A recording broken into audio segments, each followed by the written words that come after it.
भैया एक गांव में एक गरीब केवट रहता था और उसके एक बेटी थी। दोनों बाप बेटी समय पास कर रहे थे। बेटी थोड़ी सी बड़ी हुई तो बाप को चिंता हुई कि इसका विवाह करना है और विवाह के लिए एक सेठ जी पैसे उधार लेने चला गया। उसने कहा, सेठ जी मुझे 50,000 रुपए दे दो, बेटी का विवाह करना है। सेठ जी ने 50,000 रुपए दे दिए और उस केवट ने 50,000 रुपए से अपनी बेटी का विवाह कर दिया। कुछ समय बाद जब उससे व्यवस्था हो गई तो उन पैसों को वापस करने गया। सेठ जी को पैसे दिए, उन्होंने एक रसीद काट के दी कि लो ये रसीद ले जाओ। केवट ने कहा, सेठ जी आपने पैसे ले लिए और मैंने दे दिए, अब रसीद का मैं क्या करूंगा। भोला केवट था, सीधा साधा केवट था। सेठ जी ने वो रसीद उसी रजिस्टर में रख ली। भैया कुछ समय बीता और वो केवट गांव में एक मंदिर था रघुनाथ जी का। जैसे अपने गांव में राधा वल्लभ का मंदिर है ना, ऐसे रघुनाथ जी का मंदिर था। केवट अकेला रहता था तो उस मंदिर पे ही चला गया, वहीं ठाकुर जी की सेवा करता और वहीं रहने लग गया। एक दिन सेठ जी उस रजिस्टर को खोल के कुछ देख रहे थे तो वो रसीद मिल गई। अब उनकी नीयत खराब हो गई। सोचने लगे कि इस केवट से दोबारा पैसे लिए जा सकते हैं, क्योंकि इसके पास तो कोई सबूत नहीं है। सेठ जी ने केवट से कहा, केवट मेरे 50,000 रुपए लौटा दे। केवट ने कहा, सेठ जी मैंने तो आपके पैसे लौटा दिए। बोले कोई सबूत? बोले सेठ जी सबूत आपने एक रसीद दी, वो मैंने ली नहीं, आपको ही दे दी। अब मेरे पास तो कोई सबूत नहीं है। बोले तूने मुझे पैसे नहीं दिए, मेरे 50,000 रुपए वापस कर। अब बेचारा केवट कहाँ से करे, उसने तो अपनी व्यवस्था करके वापस कर दिए थे। अब वो तो चला गया, सेठ जी ने उस पे केस लगा दिया। केवट के नाम रिपोर्ट कर दी कि ये मेरे पैसे वापस नहीं कर रहा है। अब केवट के लिए कोर्ट से एक नोटिस गया। बोले तूने सेठ जी के पैसे वापस नहीं किए हैं तो अब तुझे आना पड़ेगा। वो गया, नोटिस लेके जब जो डाकिया होता है ना वो गया और केवट को वो नोटिस दे आया कि सेठ जी ने केस लगाया है और तुम्हें कोर्ट में आना है। बोले ठीक है भैया। केवट आया तो जज ने पूछा, बोले तुमने सेठ जी से 50,000 रुपए लिए? बोले हाँ। वापस कर दिए? बोले हाँ। बोले कोई सबूत? साहब सबूत तो कुछ नहीं। बोले कोई गवाह? केवट ने कहा गवाह तो रघुनाथ जी हैं। बोले जब पैसे वापस किए थे तब तुम्हारे साथ कोई था? बोले हाँ मेरे रघुनाथ जी थे। जज ने कहा कि अब की तारीख पड़े तो गवाह को साथ लेके आना, रघुनाथ जी को साथ लेके आना। बोले ठीक है। भैया गवाह के लिए भी पत्र गया रघुनाथ जी के लिए कि तुम्हें फलानी तारीख को कोर्ट में आना है। अब डाकिया उस पत्र को लेके गया, पूरे गांव में घूमा, लेकिन कोई रघुनाथ जी नाम का आदमी उस गांव में नहीं था। सुबह से शाम हो गई, बेचारा ढूंढता फिरा। एक सज्जन मिल गए, उसने कहा कि तू क्यों परेशान हो रहा है, हमारे गांव में रघुनाथ जी का मंदिर है, तू तो उस मंदिर में इस पत्र को रख जा। बोले ठीक है। वो गया और उस पत्र को मंदिर में लगा दिया। शाम को जब पुजारी जी आए, मंदिर खोला तो उसमें एक पत्र लगा था। उसमें लिखा था कि फलानी तारीख को रघुनाथ जी को गवाह देने आना है।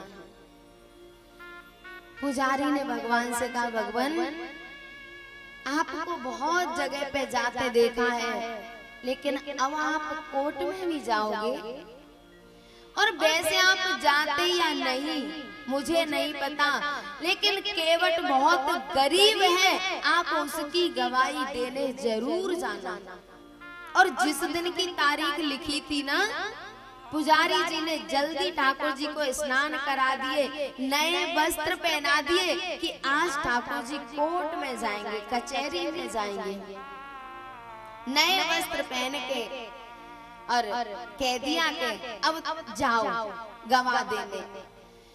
वहां पर जब जज आया तो आवाज लगाई, केवट हाजिर हो। केवट आ गया। बोले गवाह कहाँ हैं? बोले यही होंगे कहीं। गवाह के लिए आवाज लगाई, रघुनाथ जी हाजिर हो।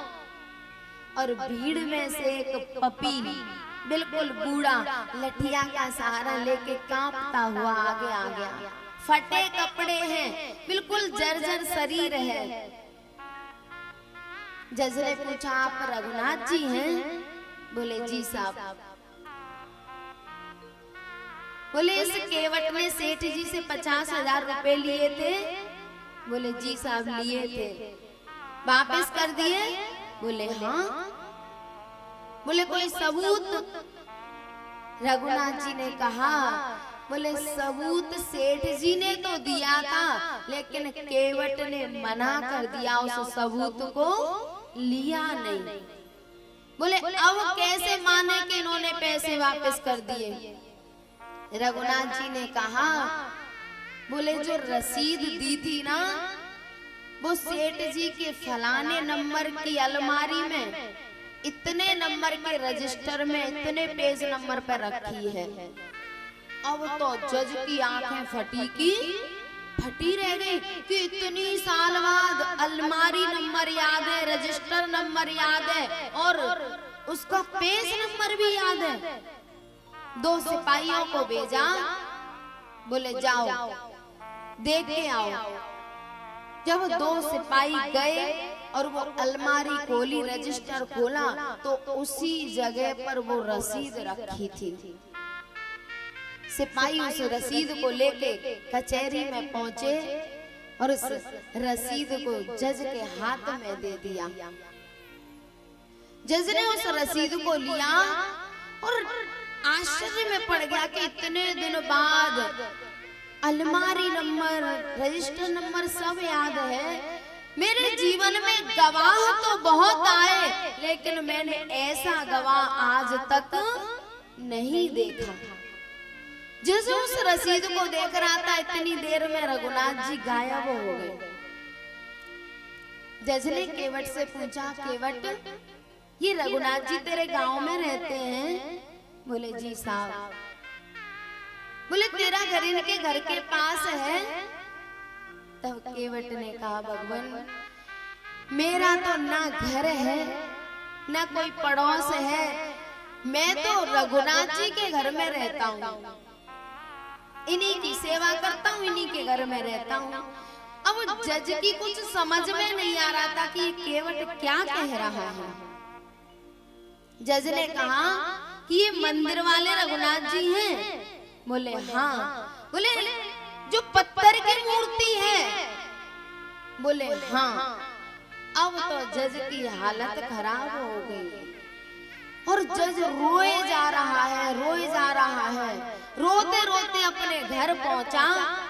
घर वालों ने पूछा कि हुआ क्या है, कुछ बताओ तो सही, आप रो क्यों रहे हो? जज ने कहा, बोले जिनको ऋषि मुनि देवता मनाते रहते हैं, लेकिन वो कभी उनके चिंतन में नहीं आते। और आज वो मेरी कचहरी में आए थे। घर वालों ने कहा कि तेरा तो सौभाग्य है कि तुझे भगवान के दर्शन हो गए, तू रो क्यों रहा है? तब के उस जज ने कहा, शिव शारद नारद शेष गणेश के नहीं ध्यान में आते रहे, सोया जो विनीत अदालत में केवटा के गवाह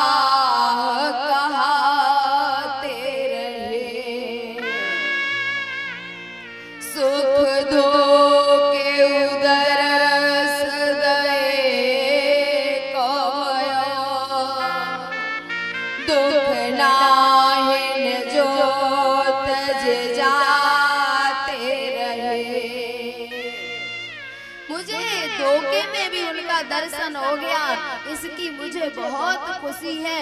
और इस बात का दुख नहीं है कि वो चले गए। तो लोगों ने कहा तो तू रो क्यों रहा है? जज ने कहा, सुख धो के उदर सदय को भयो, दुख नाहिन जो तज जा कुर्सी पे बना जज बैठा रहा, प्रभु नीचे खड़े समझाते रहे।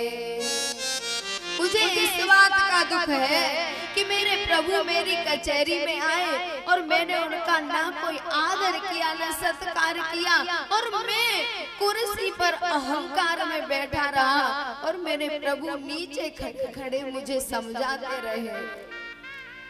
शिव शारद से समय सगने सब के नहीं ध्यान में आते रहे, सोया जो विनीत अदालत में केवटा के गवाह कहाते रहे, सुख दो के उदर दय को भयो, दुख नाहिन जो तज जाते रहे, कुर्सी पे बना जज बैठा रहा, प्रभु नीचे खड़े समझाते रहे।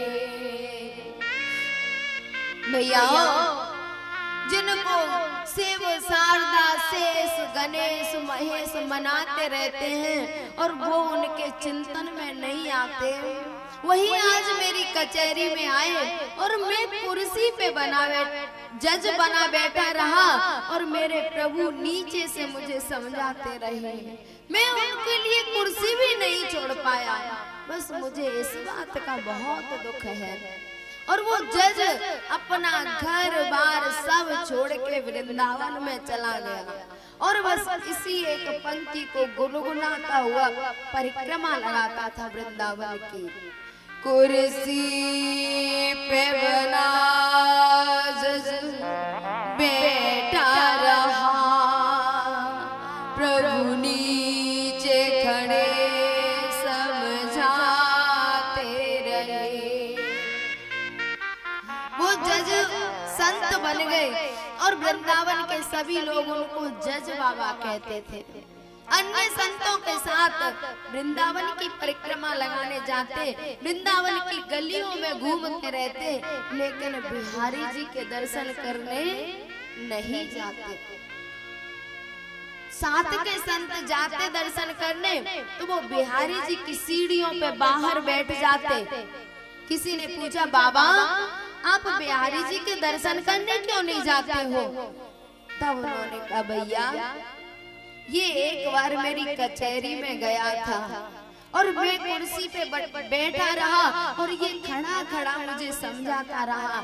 अब किस मुंह से जाके इससे कहूँ कि मैं तेरे घर आया हूँ, मैं तेरे दरबार में आया हूँ। इस शर्म के मारे मैं इसके दर्शन करने नहीं जाता, मैं बाहर ही बैठा रहता हूँ, लेकिन इसके दर्शन करने नहीं जाता। कुर्सी पे बना बैठा रहा, प्रभु नीचे खड़े समझाते रहे। भैया जब उससे कोई सच्चा प्रेम करता है ना तो वो कहीं से भी प्रकट हो जाता है, लेकिन जब तक प्रेम नहीं होगा तब तक वो आने वाला नहीं है। केवट के लिए मूर्ति में से प्रकट हो गया, कर्मा के लिए काठ की मूर्ति में से प्रकट हो गया, धन्ना जाट के लिए पत्थर में से प्रकट हो गया। भैया जब प्रेम सच्चा होता है तो परमात्मा को प्रकट होना पड़ता है। मीराबाई को अपनी मूर्ति में समा लिया। जब मीराबाई परेशान होकर वृंदावन में आ गई तो वृंदावन आने के बाद राजस्थान में अकाल पड़ा। ब्राह्मणों ने बताया कि एक भक्ता का अपराध हो गया है, यदि वो वापस आ जाए तो बारिश हो सकती है। राणा ने ब्राह्मणों को भेजा कि मीराबाई को समझा बुझा के ले आओ। जब ब्राह्मण मीराबाई के पास आए और कहा, बेटा तुम वापस चलो, राजस्थान में अकाल पड़ गया है। मीराबाई ने कहा कि मैं गोविंद से पूछ के जाऊंगी, मैं गोविंद से पूछ के आती हूँ। मंदिर में घुस गई, दरवाजा बंद कर लिया और ठाकुर जी के सामने नाची,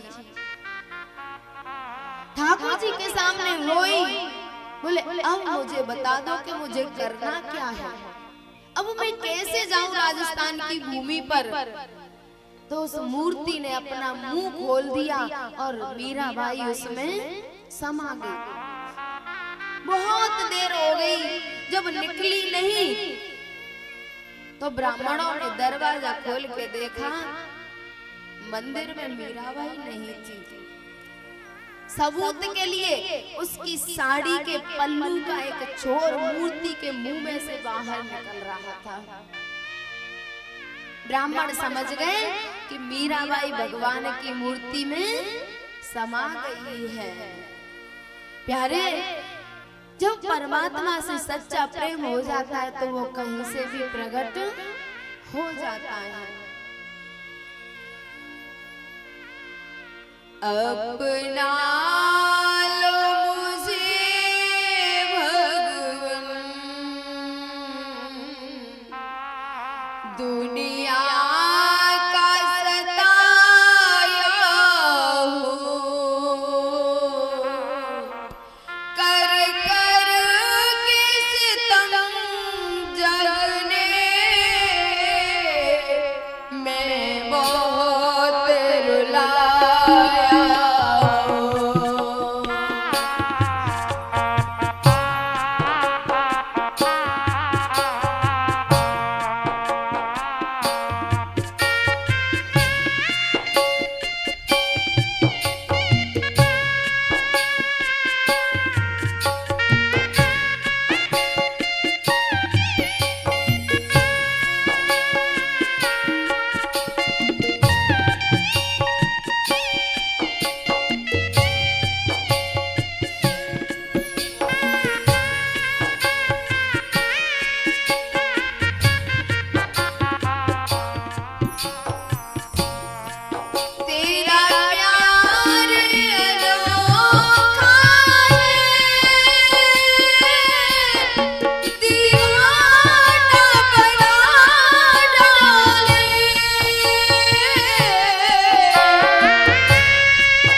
जग में भरमाया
प्यारे, हम संसार के सामने अपने दुखों को रोते हैं ना, ये संसार हमारी सुनने वाला नहीं है।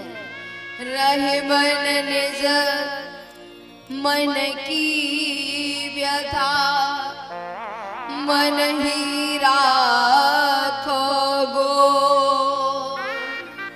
गाए ते दुख ना वटे, हंसी करेंगे लोग। प्यारे, परमात्मा ही हमारी पुकार को सुन सकता है, संसार में कोई सुनने वाला नहीं है। जब मीराबाई ठाकुर जी की मूर्ति के सामने जाके नाची, रोई, तो मूर्ति ने अपना मुंह खोल दिया कि आ जा।